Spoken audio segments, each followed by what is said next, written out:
और जो एक ख्याली पुलाव है ये सरकार है जो बना रही है और लोगों को दिखा रही है सपना। निर्मल गंगा के नाम पर, गंगा को पवित्र रखने के नाम पर सीवेज ट्रीटमेंट प्लांट है, वो पूरा सीवेज जो है गंगा में गिर रहा है, नदी में गिर रहा है। निर्मल गंगा का जो प्रोजेक्ट है वही ख्याली पुलाव है, वही अपने आप में खोखला पूरा नारा है जिसमें हजारों करोड़ रुपया सरकार का, जनता का लग गया, लेकिन गंगा का कोई भला नहीं हुआ। जमीन है, पानी है, जंगल है, जो भी संसाधन है जिस पर कि जनता का हक है, जनता का हक होना चाहिए, तो उसको बेच दे रही है।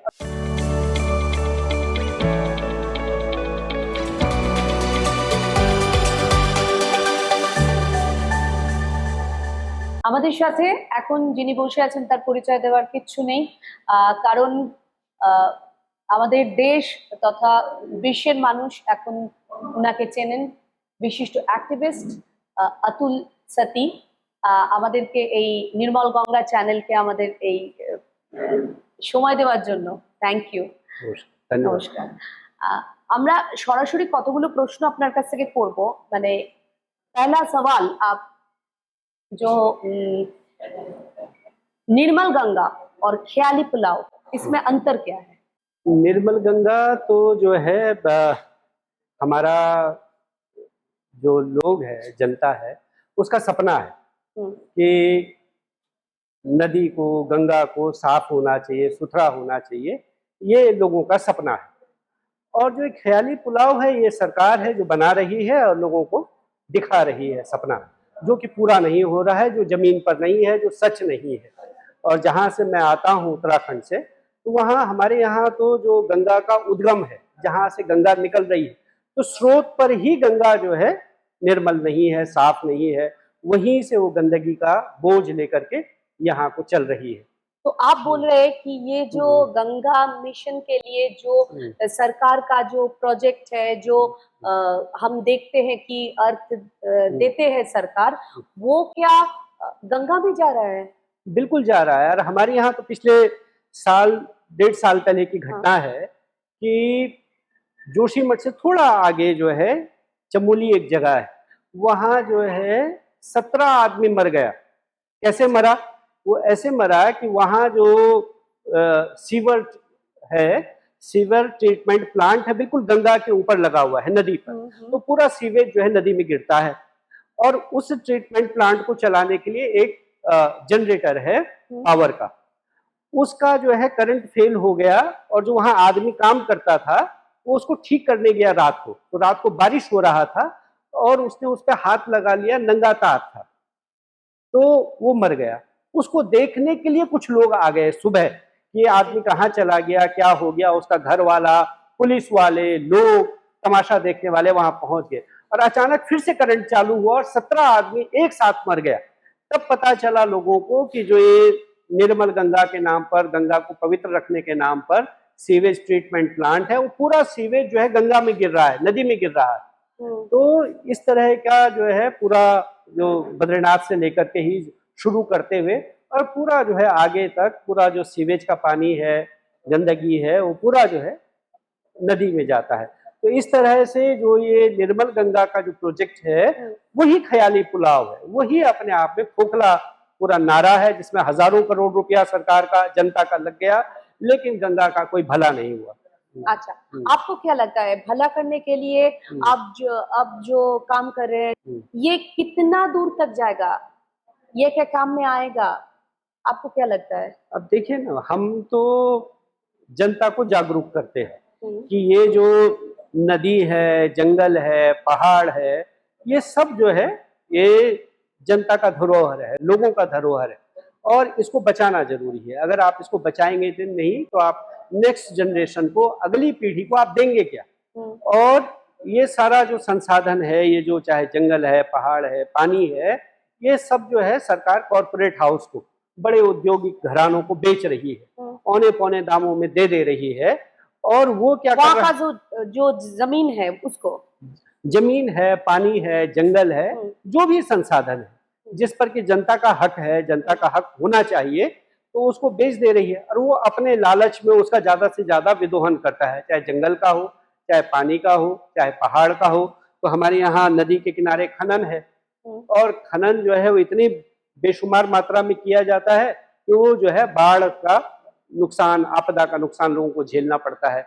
या जो है चौड़ी सड़क बन रहा है, बड़ी सड़क, तो उसका सारा मलबा नदी में चला जा रहा है, और उसमें क्या है कि अभी बरसात का मौसम है, वही मलबा जो है आपदा का कारण बन जा रहा है। या बड़ा बड़ा जो है डैम का प्रोजेक्ट आ रहा है, बड़ा जल विद्युत परियोजना है, हाइड्रो पावर प्रोजेक्ट है, वो बन रहा है, उसमें पूरी नदी को आप जो है डाइवर्ट कर देते हैं, नदी का पूरा पानी मोड़ दे रहे हैं सुरंगों में। तो वो जो है पूरे पानी का जो इकोलॉजी है, नदी का जो पारिस्थितिक तंत्र है, उसको खत्म कर दे रहा है। इससे लोगों की आजीविका पर, उनके जीवन पर संकट है, और आने वाले समय पर ये पूरे जीवन पर ही संकट खड़ा करने का पूरा ये कुचक्र रचा जा रहा है। आपको क्या लगता है इससे निकलना कैसे चाहिए, क्या करना देखिए, चाहिए? ये केवल एक गंगा का ही वो सवाल नहीं होगा। जितनी भी नदियां हैं, चाहे वो उत्तराखंड में बहने वाली नदियां हों, यहाँ मैदान में बहने वाली या बंगाल में बहने वाली नदियां हों, उन सभी नदियों पर संकट है। तो हम कह रहे हैं इन पूरी ही नदियों को बचाने की, इनको जो है इनका संरक्षण करने की जरूरत है। क्योंकि जैसा कि कहा भी जा रहा है कि अगला जो विश्व युद्ध है अगर हुआ कभी, तो ये लोगों का कहना है तो पानी को लेकर के होगा। तो पानी का संकट विश्वव्यापी संकट है। तो अगर हम इन नदियों को, इस पानी को नहीं बचाएंगे, तो ये संकट जो है और व्यापक तौर पर हमको खाएगा। और अभी तो हम देख रहे हैं कि जो ग्लोबल वार्मिंग जिसको कह रहे हैं कि धरती गर्म हो रहा है, तो धरती के गर्म होने से जो है मौसम का चक्र बदल रहा है। हमारे यहाँ जहाँ से मैं आ रहा हूँ, तो आजकल जो है बेतहाशा बारिश, यानी कि जो बारिश जो है कभी कभी ऐसा होता था कि जिसको हम क्लाउड बर्स्ट या बादल फटना या अतिवृष्टि कभी कभी होता था, और अब वो क्या हो गया है कि रेगुलर फिनोमिना हो गया कि हर बरसात में कई बार बादल फट जा रहा है। अभी रिसेंटली जो है 1 तारीख अगस्त को और 31 जुलाई को केदारनाथ वाले क्षेत्र में बादल फटा है, और वहाँ बहुत सारा जन धन का हानि हो गया। हाँ, इस साल नॉर्थ बंगाल में ही ऐसा ही कुछ हुआ है। तो वो जो मौसम का पैटर्न बदल रहा है, अच्छा। वो भी जो है आपके नदी के पानी के संकट को बढ़ा रहा है। हमारे यहाँ ग्लेशियर पिघल रहा है, ग्लेशियर रिसीड कर रहा है, पीछे को जा रहा है, जिससे नदियों में पानी कम हो जा रहा है। तो गर्मी में तो वो जब पानी चाहिए तो उस समय नदी में पानी नहीं होगा, और बरसात में अचानक पानी आ जाएगा, तो वो जो है एक नई तरह की आपदा को, डिजास्टर को ला रहा है, जिससे लोगों के जीवन पर संकट है।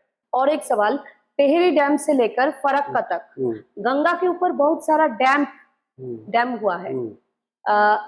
इससे गंगा का कुछ नुकसान हुआ है, और कितना नुकसान हुआ है? नहीं, इससे तो बहुत नुकसान। टिहरी डैम तो जब बना तो तभी लोग उसका बहुत विरोध करते थे कि टिहरी डैम जो है वहाँ के लिए ठीक नहीं होगा, वहाँ के पर्यावरण के लिए ठीक नहीं होगा। और टिहरी डैम के बाद से तो ये ज़्यादा ये आंदोलन बड़ा खड़ा हुआ कि बड़े डैम जो है नदियों के लिए भी ठीक नहीं है, वहाँ की पारिस्थितिकी के लिए भी ठीक नहीं है, पर्यावरण के लिए भी ठीक नहीं है। और ये जो टिहरी डैम से लेकर और फड़क्का तक आप देख रहे हैं कि बहुत सारे डैम हैं, और जब ये बना तो इससे ये कहा गया कि इतना सिंचाई का पानी इससे उपलब्ध हो जाएगा, इतना इससे बिजली बन जाएगा। वो सारे जो दावे थे, वो दावे जो है खोखले निकले। वो लगातार हम टिहरी डैम के मामले में देख रहे हैं, जितना बड़ा दावा टिहरी को लेकर के किया गया, और वो पूरा जो टिहरी शहर है, ऐतिहासिक सांस्कृतिक शहर था, वो पूरा शहर उसके लिए डुबा दिया गया। लेकिन ना तो उससे उतनी बिजली बनती है, ना उतना पानी जो है वो जो है उत्तराखंड के उसके काम आता है। वो सारा पानी जो है वो दिल्ली में, सोनिया बिहार में वो पानी चला जाता है, ना उसको उसका लाभ उत्तराखंड को मिलता है, ना उतना पावर जनरेशन उससे हो रहा है। तो ये तो जो जितने भी डैम हैं, ये बड़े डैम तो लोगों के लिए फायदेमंद नहीं है। जेडी अग्रवाल और सदानंद ब्रह्मचारी, जो लोग एक्टिविस्ट थे और जो लोग ये सब काम के लिए आप माने अपना प्राण त्याग कर दिए, इससे हमारा जो आम जनता है और साधारण जो जनता है, उसका कुछ नींद टूटा क्या? वर्तमान हालात को देखते हुए तो लगता नहीं है कि जो है, जो गंगा को बचाने के लिए, जहाँ तक जीडी अग्रवाल साहब का सवाल है, तो जीडी अग्रवाल साहब तो एक वैज्ञानिक थे, और उनको लगा कि ये जो केंद्र में सरकार है ये धर्म वाली सरकार है, तो इसलिए वो जो है जीडी अग्रवाल जो है वो सन्यासी का चोगा पहन लिए, और सन्यासी हो गए, और जो है उन्होंने ये समझा कि मैं अगर सन्यासी का चोगा पहन करके अनशन करूंगा तो शायद ये सरकार जो है मेरी सुन लेगी। लेकिन अफसोस की बात है कि उस सरकार के एक बड़े मंत्री ने जब उनसे जीडी अग्रवाल से अंतिम बातचीत की तो उस बातचीत का जो क्रम है वहां पर टूटता है कि वो कह रहे हैं जीडी अग्रवाल साहब कि मेरी जान चली जाएगी इसमें, और वो कहते हैं कि मर जाइए फिर मंत्री साहब। तो जो है इस तरह से ये जो धर्म और आस्था की राजनीति करने वाली पार्टी है उसने भी उनकी बात नहीं सुनी, और जो गंगा की अविरलता को लेकर के उनका आंदोलन था, या ये सदानंद ब्रह्मचारी है ये कह रहे हैं कि नदी में जो है गंगा में खनन नहीं होना चाहिए, और उसी मातृ सदन से बहुत सारे ब्रह्मचारी लगातार अनशन करते रहे, ये मर गए उसके बाद दूसरे बैठे, तो लेकिन उनकी कोई सुनवाई नहीं हुई, ना सरकार ने उनकी सुनी और न जनता में उनकी कोई अपील है। ऐसे लोग जान दे रहे हैं उसके लिए, लेकिन जनता भी उनके आंदोलन के साथ अपने को खड़ा महसूस नहीं करती। उनको भी लगता है खनन होना या गंगा का होना ना होना हमारे जीवन पर उसका कोई असर नहीं है, और सरकार भी उसको इसी तरह प्रोजेक्ट करती है, उन आंदोलनों को इसी तरह बदनाम करती है कि ये आंदोलन जो है राष्ट्र विरोधी आंदोलन है, विकास विरोधी लोग हैं जो कि विकास नहीं चाहते। जबकि ये लोग जो हैं, जो नदियों को बचाने वाले, पर्यावरण के लिए लड़ने वाले लोग, ये पूरी धरती को बचाने की लड़ाई, ये उन्हीं के भविष्य की लड़ाई है जो उस लड़ाई को इग्नोर कर दे रहे हैं, जिन पर फर्क नहीं पड़ रहा है। आपकी लड़ाई जारी रहे। हम सब जो आम जनता है एक एक करके जुड़ रहे हैं इसमें, ये तो एक पॉजिटिव दिख ही है। तो हम लोग जो भी ये सब निर्मल गंगा चैनल और गंगा मिशन ये सब जो है वो भी कोशिश कर रहे हैं, थोड़ा थोड़ा करके देखते हैं क्या होता है। Thank you Nirmal Ganga channel के लिए इतना टाइम देने के लिए आपको।